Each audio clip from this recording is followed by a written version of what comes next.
جو رہتی دنیا تک یاد رکھے جائے وہ بات کہ یہ نیب کا قانون 1999 میں بنا تھا، 23 سال پہلے نواز شریف کی بھی حکومت آئی، زرداری کی بھی حکومت آئی، نیب کے قانون کو کسی نے استعمال نہیں کیا۔ بولے کسی نے استعمال نہیں کیا۔ عمران خان آیا، ان چوروں کے گلے میں پھندا ڈالا، ڈکیتوں کے گلے میں پھندا ڈالا، ان منی لانڈرنگ کرنے والوں کے گلے میں پھندا ڈالا۔ انہوں نے یہ کہا کہ پاکستان بک جائے تو بک جائے لیکن ہماری جائیداد بچ جائے۔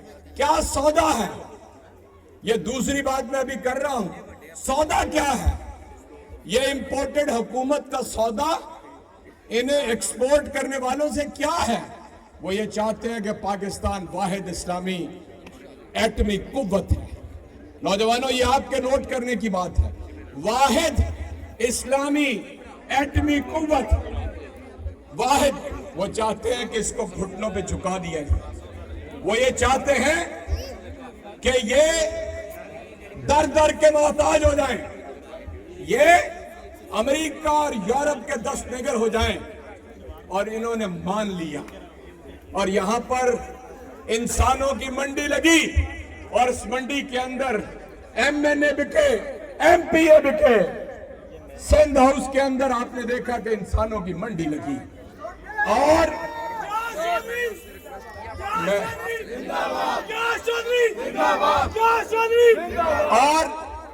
انہوں نے تسلیم کر لیا پاکستان کے اوپر، ان کی حاکمیت کو، غلامی کو قبول کر لیا، اور یہاں پر نیب کا قانون ختم کر دیا۔ نیب کا قانون ختم کر دیا۔ 5 لوگ شہباز شریف اور زرداری نے ان 3 مہینوں کے اندر مروا دیے، کسی کو ہارٹ اٹیک سے، کسی کو خودکشی سے، کسی کو قتل کر کے اپنے سارے جتنے ثبوت تھے ختم کر دیے، قانون ختم کر دیا، اور 1100 ارب روپے ہڑپ کر گئے۔ کتنے؟ 1100 ارب روپے منی لانڈرنگ کے، چوری کے، ڈکیتی کے انہوں نے ہضم کر لیے۔ یہ ہے سودا کہ جو انہوں نے کیا۔ عمران خان کیا کہتا ہے؟ عمران خان کہتا ہے کہ کسی صورت میں غلامی قبول نہیں کریں گے، کسی صورت میں غلامی قبول نہیں کریں گے۔